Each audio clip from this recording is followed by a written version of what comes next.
When we talk about daily anxieties, just those little fears that kind of grab hold of your mind from the second you wake up until you finally go to sleep, we usually frame it as a mental health thing. Right. Yeah. Like a strictly psychological issue. Exactly. It's like having a flat tire on your car. You have a rough day at work or an argument with a loved one, or maybe you just have this vague, sort of lingering sense of dread about the future. Oh, totally. The Sunday scaries, but like all the time. Yeah, exactly. And when that happens, your mind starts spinning, your heart rate goes up, and you're just totally trapped in your own little chaotic world. And most of us, when we're in that state, we just think, well, this is really bad for my psychology and my blood pressure. Yeah, and I mean, that is a completely understandable reflex. Right. If you look at it through the lens of, say, evolutionary biology or neurology, anxiety is basically just overloaded circuits in the brain. It's cortisol just flooding your system. We tend to medicalize fear, or at least psychologize it. We see it as a very personal, very human experience, and crucially, we assume it's contained entirely inside our own skulls. Like it's your own private story, right? Exactly. It doesn't really involve anyone else. But, and this is where we're going today, what if we completely flipped that lens? Like, what if I told you that according to some really profound spiritual frameworks, those daily anxieties, that habit of just constantly spinning in your own self-preoccupation, isn't just bad for your mental health? Okay, where are we going with this? What if it's actually causing like a cosmic interruption? Oh, wow. A cosmic interruption. Yeah. Just imagine if your obsession with your own little ego, your personal worries, was actually creating a bottleneck that forces an entire perfectly functioning spiritual ecosystem to just slam on the brakes. That is the ultimate way to take a micro-personal issue and blow it up to an infinite macro scale. Right. It completely changes the weight of those moments when we, shrink back into our fears. We aren't just making ourselves miserable, we're actively interfering with a much grander order. And that is exactly the territory we are going to unpack in our deep dive today. So welcome. If you are a listener who loves having your perspective completely tilted on its axis, you are in the right place. We have a really fascinating text today. We do. We are looking at a source that is totally different from our usual scientific papers or psychology books. It's an excerpt from volume 19 of a text called The Book of Heaven. Also known by its original title, but we'll stick to Book of Heaven for today. Yeah, and this specific entry is dated February 28th, 1926. So just to set the stage for you, this is a deeply intimate, private spiritual diary. It records what the author describes as a direct conversation between her, a soul who is really wrestling with inner trials, and Jesus.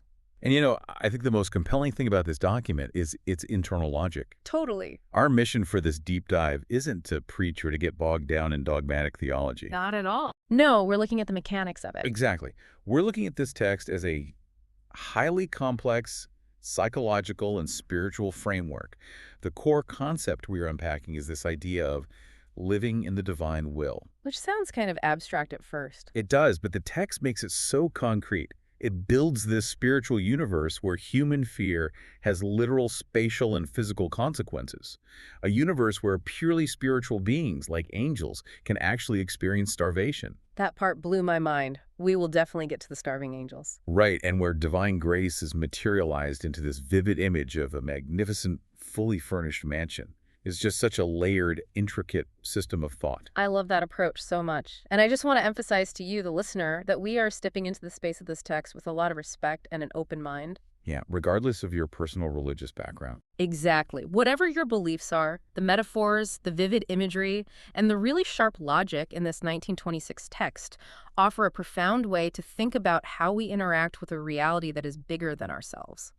So let's just roll up our sleeves and jump in. Let's do it. We're starting right where the text starts, which is a place I think literally anyone can relate to. Yeah, it opens with a very relatable internal landscape. The narrator starts with a confession. She says, I was continuing my life in my usual fears. Which is just, you can hear the exhaustion in that. You really can. It's that exhausting, repetitive loop of anxiety. But the response she gets from the Jesus figure in the text is a complete paradigm shift. Because he doesn't just pat her on the back, right? No, not at all. He doesn't give her that soothing, there, everything happens for a reason kind of comfort. He delivers this almost severe wake-up call. What does he say exactly? He says, do not waste time, because every time you are preoccupied with yourself, you lose an act in my will. Okay, and right there, that makes me want to hit pause because I feel like I need to represent all the stressed out people listening right now. Go for it. Play devil's Yeah, advocate. isn't it just human nature to worry? I mean, if you are living in a world full of uncertainty, economic crashes, health scares, relationship drama, being afraid is a survival reflex. It's how our brains are wired. Exactly. So how can a natural defense mechanism be categorized as a waste of time, or worse, a lost opportunity? It almost sounds like the text is demanding that humans strip away their most basic human traits. I get that. That's a completely valid modern psychological pushback. Mm, But to really grasp the logic here, we have to redefine what preoccupation actually means in this universe. okay, lay it on me. So from a biological standpoint, fear protects the ego, it protects the self. But in the system of the Book of Heaven, the self is actually the biggest obstacle. Because it blocks the view. Basically, yeah. Jesus explains that this loss isn't just missing out on doing a small good deed. He says, you lose a divine act, an act that embraces everything and everyone, and contains all the good that exists in heaven and on earth. Whoa. Right? The contrast here is between the finite and the infinite. Embraces everything and everyone. That phrase carries so much physical weight. It's like, okay, imagine you have the chance to help operate an entire galaxy, but instead you decide to sit huddled in a dark closet worrying about what you're going to have for lunch tomorrow. Huh. That is a perfect way to visualize it. The waste of time isn't about being lazy or unproductive in a capitalist sense. It is the squandering of your existential potential. You're squandering your connection to everything else. Exactly. When you let anxiety take over, you are willingly putting on a microscope to obsess over the tiny scratches on the surface of your own ego. You magnify your personal problems until they eclipse the entire universe. You isolate yourself. You unplug yourself from this massive objective reality that's flowing all around you. That divine act is the network that connects everything. And by obsessing over yourself, you yank your own plug out of the socket. Which requires such a massive perspective shift, man, because we love to justify our anxiety. We baby it because it feels so real to us. We think, my sadness, my stress is the most important thing in the room right now. Because to you, it is. Right. But this text offers a really harsh, yet kind of liberating lens. When you are coiled up in your own ego, even if your insecurities feel totally justified, you are blinding yourself. Yeah, being self-preoccupied is like building an invisible cage. And you lock yourself inside it, and you label the cage reality. Well, the actual reality, this immense divine reality, is just flowing majestically right outside the bars you built yourself. And, the concept of time in this warning is really worth looking at, too. Time here isn't measured by the ticking of a clock. How is it measured then? It's measured by your capacity to commune with eternity. So if you spend 3 hours ruminating on a fear, you didn't just lose 3 hours of physical lifespan. You created a 3-hour void in your participation in the spiritual universe. Oh, wow. You were absent from the life you were supposed to be living. Precisely. Okay, so then what are the consequences of that absence, of that unplugging? Because we've established that giving into fear kills your personal potential. But what really hooked me in this text is that it doesn't start with the individual. Right, it ripples out. Yeah, your anxiety isn't just you getting a flat tire on the side of the road. It actually disrupts the traffic of an entire supernatural highway. The text says the divine will is this continuous, ceaseless journey. Yes, and this is where the mechanics of this spiritual universe become so clear. The text describes the divine will as this eternal engine. A perpetual motion machine. Exactly. It says, since my will is a continuous act that never stops, it cannot wait for you when you stop because of your fears. Think of it like a massive ocean current, this infinite energy source that does everything from keeping planets in orbit to making a single flower bloom. Its momentum is absolute. Absolute momentum. But then a human being, because they're busy worrying about their own shadow, suddenly stops walking. Okay, let me try to offer a concrete image for this, and you tell me if it fits the spirit of the text. Go for it. Imagine you get invited onto this unprecedented, magnificent high-speed train. It's rocketing along at light speed, passing the most glorious scenery, heading to a perfect destination. Sounds great so far. Right. You're in the luxury car. All you have to do is enjoy the ride and let the train carry you. But then you look down and you realize your shoelace is untied. Uh-oh. And instead of just letting it go, you start panicking. You picture yourself tripping and falling when you eventually step off the train. The worry just balloons into full-blown panic, so you jump up, smash the glass, and yank the emergency brake. Oh, wow. pulling the brake for a shoelace. Exactly. And what happens when you pull that brake? Well, the entire massive system has to screech to a halt. Yes. The brakes grind against the rails, causing this horrific disruption. A journey of cosmic proportions is forced to stop. And the great conductor god, in this case, what does he have to do? He has to deal with you. He has to leave the central control room, walk all the way down the aisles to your car, kneel down to the level of your panic and say, "It's okay, calm down, let me tie your shoe." You forced a divine journey to stop over a shoelace. That analogy actually perfectly captures a deep theological concept called divine condescension. Divine condescension. Yeah, the text literally says, "Because I must comfort you and lift you from your fears in order to place you on the path of my will, you force me to occupy myself with things that do not belong to the supreme will." Wow. There's this beautiful paradox here. On one hand, the supreme being doesn't just abandon the soul, he's willing to stop and soothe you.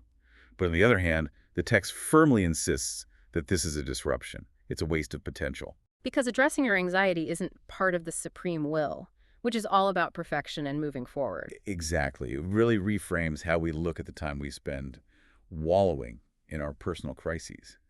It's saying that stubbornly keeping your place on that relentless journey, even with your shoelace untied, is a million times better than forcing the Creator to stop and coddle you.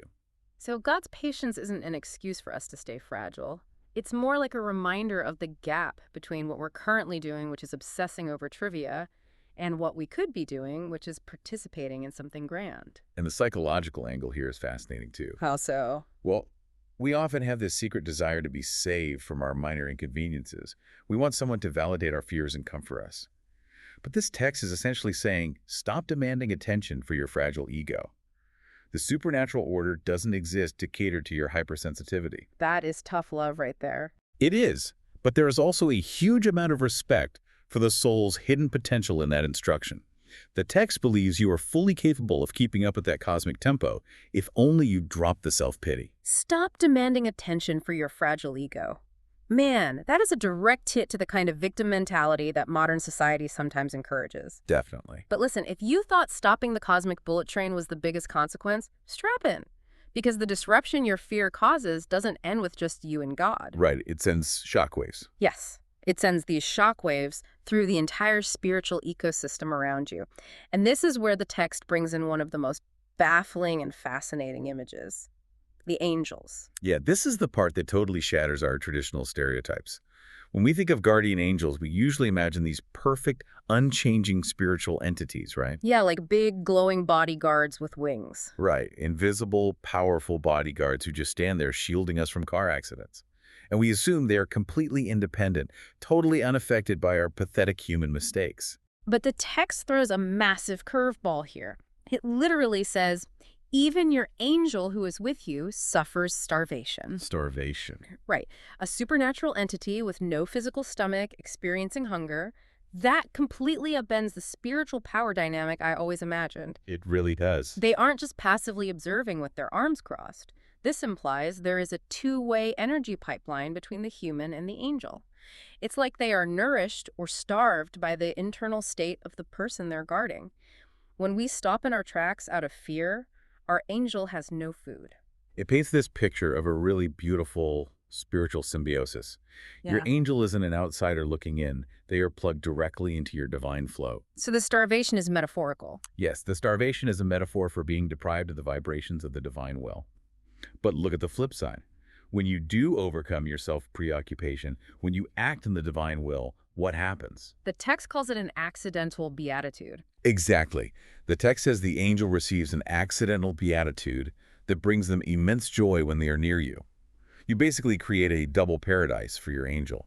You serve them this gourmet spiritual meal, this infinite joy that leaves them ecstatic. Okay, hold on. Accidental beatitude. That sounds super scholastic, like some heavy Thomas Aquinas philosophy. Can you break that down? Because I thought the joy of an angel in heaven was already absolute and couldn't be increased.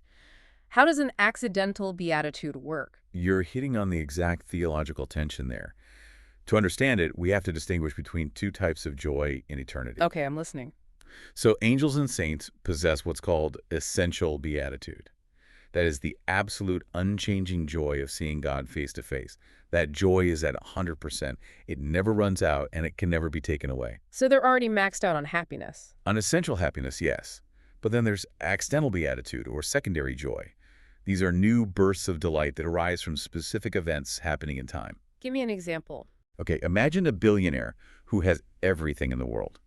His wealth is absolute. That's his essential beatitude.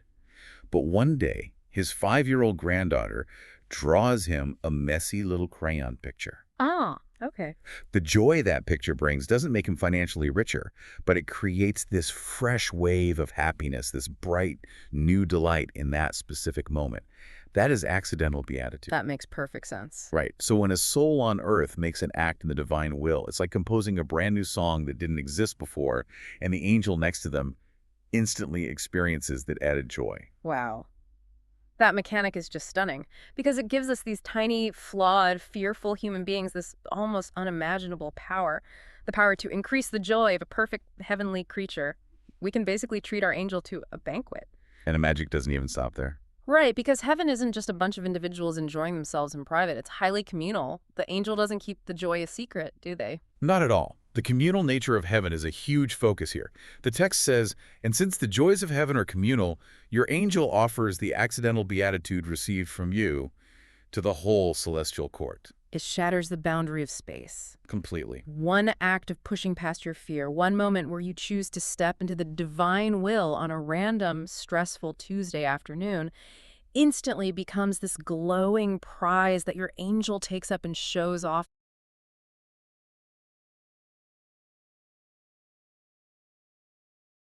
to all of heaven. And the reaction of that entire ecosystem is a massive party. The text says, "All celebrate, praise, and bless the power, the holiness, the immensity of my will." Try closing your eyes and picturing that. You're sitting alone in your room. Maybe you're super stressed about an unpaid bill or a relationship that's falling apart. You feel completely isolated. The ultimate modern loneliness. Yes, but the very second you decide to let go of that tiny ego, the second you push through the anxiety to say yes to a bigger reality, in another dimension, a cosmic festival just erupts. Thousands of beings of light start singing and throwing a party. And the reason for the party is you. It is the ultimate cure for the biggest disease of modern psychology: isolation. When we're anxious, we think we are cut off from the world. But this text is saying that the entirety of heaven is holding its breath, watching you, ready to throw a parade the moment you rejoin the rhythm. But it also puts this really profound responsibility on our shoulders. Your internal battle isn't just yours. Right. Rejecting anxiety isn't just a psychological coping mechanism anymore. It is an act of enriching the universe. That framework gives our little everyday struggles so much meaning if we just know how to handle them. But, the sheer scale of that picture, the cosmic train, the heavenly parties, it leads right into the narrator's next reaction. Oh, I bet. And I bet you, the listener, are feeling the exact same skepticism right now. Because after hearing about your cosmic importance, the narrator in the story has another crisis of faith. Which is an entirely unavoidable psychological reaction. When she realizes the contrast between her own weakness and the infinity of this spiritual universe, she freaks out a little. What does she say? She realizes how many opportunities she's missed and wonders, how can it be that by placing myself in the divine will, forgetting about everything else, I can partake in all that this adorable will contains? There it is. This is the chronic disease of the modern human. We are so obsessed with meritocracy and hustle culture. We are programmed to believe there's no such thing as a free lunch. If you want something great, you have to bleed for it. Exactly. Blood, sweat, and tears. And the soul here is thinking the exact same thing. How can a flawed, glitchy human being like me reach out and actually possess the infinite grace of God through an action that sounds as passive as just forgetting myself and resting in the divine will? It sounds too easy to her. Way too easy. She's thinking, surely there's a steeper price. Surely I have to grind, do thousands of penances, punish myself just to earn a ticket to that cosmic party. The human mind just cannot compute the idea of an unconditional gift. You've nailed the cognitive block right there. Yeah. We don't trust the ease of the supernatural. But how Jesus responds to this doubt in the text is an absolute masterpiece of metaphor. He doesn't just quote scripture at her. No, he doesn't use dry, abstract theology. He gives her a highly physical, visual, multi-sensory image. The image of a house. Oh, the mansion analogy. Yes. He says, suppose you went to live in a house where there is enchanting music and fragrant air. He asserts that partaking in this is easy and natural. Let's walk through this house and see what it represents. Let's throw the doors of this mansion wide open because the sensory details here aren't just window dressing. Every detail carries the weight of a spiritual reality. Definitely. Imagine you're invited to the most magnificent estate ever built. The second you cross the threshold, the first thing that hits you is sound. Enchanting music. And this isn't earthly noise. It's a symphony of absolute harmony. You know how ambient music can reorganize your brain waves? Yeah, like binaural beats. Right. Well, this divine music reorganizes the chaos of the soul, just drowning out the static of anxiety. Then you take a deep breath. Fragrant air, which gives new life. The air is the environment of thought. Yes. Instead of breathing the stale, suffocating air of fear, you are filling your lungs with the pure oxygen of grace, waking up every spiritual cell you have. And the space just keeps expanding. The house contains enchanting paintings, beautiful objects that captivate the eye. The paintings are symbols of the beauty of creation, the divine blueprints that the human mind is finally allowed to gaze at. And then it moves outside. Right. Gardens you have never seen before, with so many different plants and fruits that you cannot count them. Gardens are a classic metaphor for the flourishing of virtues. And finally, the ultimate hospitality. Delicious meals that you have never tasted. The soul is just overjoyed, wandering through these rooms and enjoying everything. But, and this is the lever that flips our whole normal way of thinking, the part I really want you to sear into your memory after painting the sensory paradise. Jesus delivers a fatal blow to the soul's work-to-earn points mentality. That's the punchline. He says, it was not you who put that music or that fragrant air in there. None of those things were created or arranged by you, yet you partake in everything just because you are in that house. Oh, man. Do you hear that? You did not compose that symphony. You are not the artist who painted those masterpieces. You did not dig in the dirt to plant that garden, and you definitely did not sweat in the kitchen to cook that banquet. You didn't do any of the labor. None of it. No hard manual or mental labor. You do not deserve it, according to the metrics of productivity. It is the priceless privilege of presence, what philosophers call being situated. You receive everything, not because you caused it, but simply because you chose to be in the space that contains it. Exactly. The logic here reasons from the natural up to the supernatural. If in the real world you can inherit a mansion from your family or get invited to live in a billionaire friend's house and just use all the amenities without knowing how to manufacture a light bulb, why would you doubt that possibility in the supernatural order of the divine will? Boom. Exactly. Our suspicion of unconditional grace comes from the fact that we use the stinginess of human society to measure the generosity of the Creator. By entering the divine will, the text says the soul forms a single act with my will, and as though naturally partakes in what it does and contains. It's a massive shift from doing to being. Right. The soul's anxiety about being too small or too flawed is totally neutralized. You don't have to be a master architect to have the right to live in an architectural masterpiece. You just have to walk through the front door and not run away. That paradigm shift offers such absolute liberating comfort. The spiritual life, or just the journey of self-improvement, isn't some exhausting to-do list where you have to grind to accumulate merit or appease a powerful deity. It's not a punch card. No, it is a spatial relocation. You choose to move out of the cramped, leaky apartment of your personal anxieties and fears, and you move into the mansion of the divine will. And when your environment changes, your ownership of the goods in that environment is automatically activated. Move into the mansion. It sounds so incredibly smooth.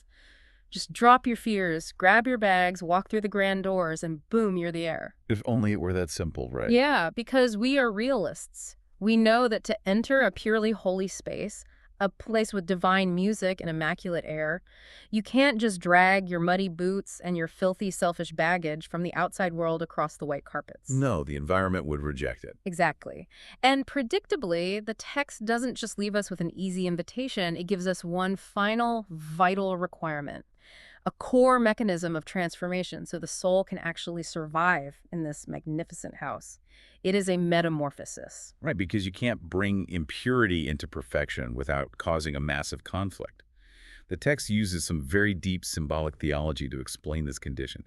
It says, the soul must first strip off the garments of the old sinful Adam and be clothed in the new garments of the holy Adam. This stripping off of garments, we need to dig into this because it's not just a wardrobe change. No, it's not.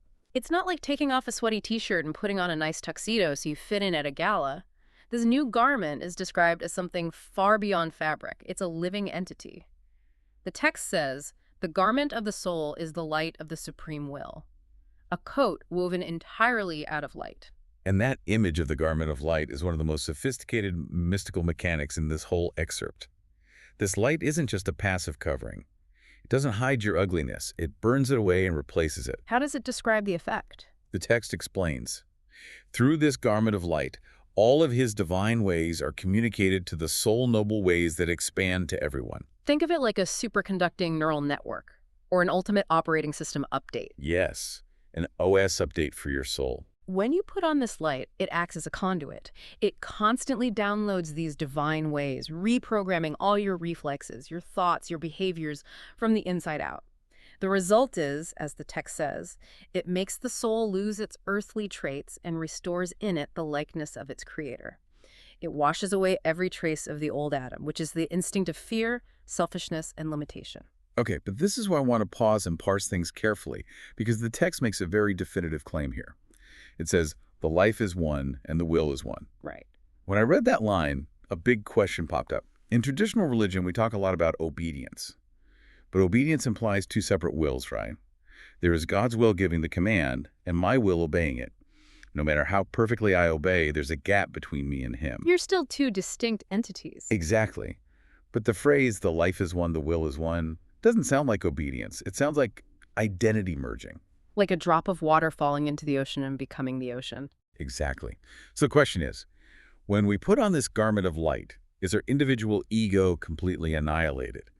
Do we become mindless spiritual drones, losing our unique identity just so the Creator's will can hijack us? And that is the classic modern Western fear when reading mystical texts, right? The fear of losing the self.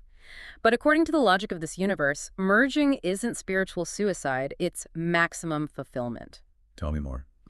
Normal obedience, like you said, can be mechanical, it can be forced, and there's often this hidden resentment or resistance, but becoming one in the divine will is presented as the highest state of love and freedom.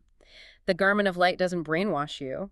It restores the likeness of the Creator in you. So it reveals who you were meant to be. Yes. Your true, original, magnificent self was just buried under the dirt of the old Adam. Your anxieties, fears, and selfishness. When that dirt is stripped away, you don't disappear. You become the most radiant version of what you were designed to be. And that completely answers the soul's earlier panic. You wondered how a finite human could contain the glory of an infinite mansion. Because when you put on that garment, it's no longer just you, the weak ego operating. When your actions and God's actions merge into one, you legally and naturally possess everything that belongs to that life. It's like becoming a co-heir, not through some dry legal contract, but by actually sharing the same spiritual DNA.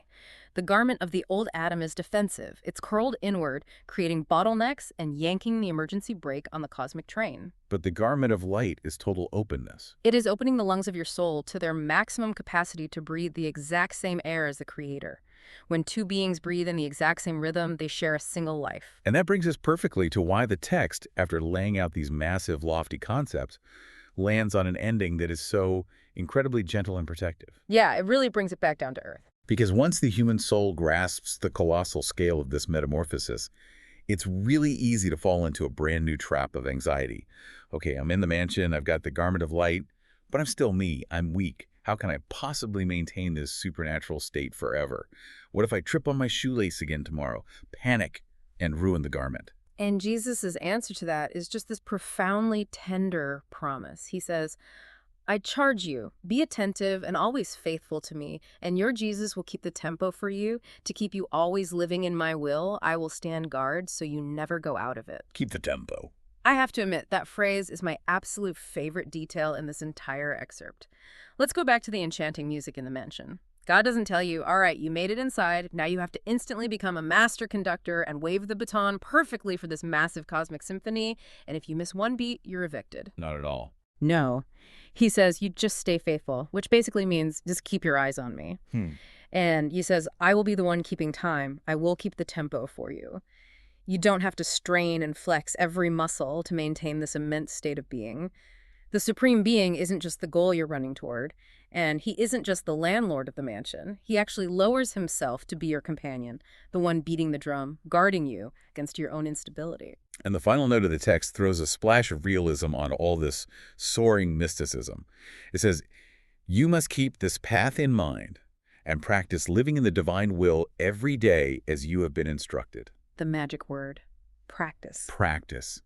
Living in the divine will isn't a magic pill you swallow once and suddenly you're enlightened forever. It's not a one-and-done flash of nirvana. It's an ongoing choice, every single day, every hour. Right. Whenever you see a bill you can't pay or you read some terrible news and you feel that whirlwind of the old Adam getting ready to swallow you whole, you recognize the trap. You remember the cosmic train, you remember your starving angel, you remember the mansion. And you consciously choose to take a deep breath, let go of the personal obsession, and step back into the grand rhythm of the one keeping the tempo. This has been an absolutely extraordinary conceptual journey we've gone on today. We started in a place that feels so cramped and dark. The daily, isolating anxieties and self-obsessions of normal human life. But then, using this incredibly precise logic, this 1926 text pulled back the curtain and showed us the entire hidden ecosystem. Anxiety isn't just your personal problem. Every time we shrink back into our egos, we are pulling the emergency brake, disrupting the ceaseless rhythm of cosmic perfection, and literally depriving our guardian angels of their joy. But beyond that cold warning, we get to walk through the magnificent imagery of grace. Letting go of the petty self isn't some agonizing sacrifice. It is the privilege of stepping into an infinite mansion of life, A place filled with the music of harmony and the air of renewal. which you get to enjoy entirely, not by grinding and hustling, but simply by being present. And by undergoing that metamorphosis, putting on the garment of light, we restore our highest original identity. We join a celestial community where one person's private victory ignites a festival across the entire universe. These concepts are just massive. Whether you absorb this text as literal theological truth or just as a profound psychological model to free yourself from the suffocation of the ego, its power is undeniable. It expands the borders of our existence out into infinity. And the greatest comfort of all is knowing that you never have to hold that rhythm alone, because there is a greater force ready to keep the tempo for you. That is a very comforting thought to end on. Well, as we slowly wrap up this deep dive, I want to leave you, our listener, with one final image to take with you into your day or into your sleep tonight. The text revealed that our guardian angels don't keep their joy hidden. They broadcast the vibrations of our divine acts to the whole celestial court, setting off a jubilant celebration, a symphony more brilliant than anything a human could imagine. So, the next time you find yourself sitting alone in a room, paralyzed by the pressure of your job, or dreading the future, or nursing a personal hurt, I want you to pause for just 1 second and ask yourself, Oh, this is good. what incredible unseen symphony am I forcing into silence, just so I can hear the sound of my own fears? Wow. That's something to think about. Thank you so much for joining us on this exploration. Keep your tempo, everyone. We will catch you next time. May you always find peace in that greater rhythm. Goodbye.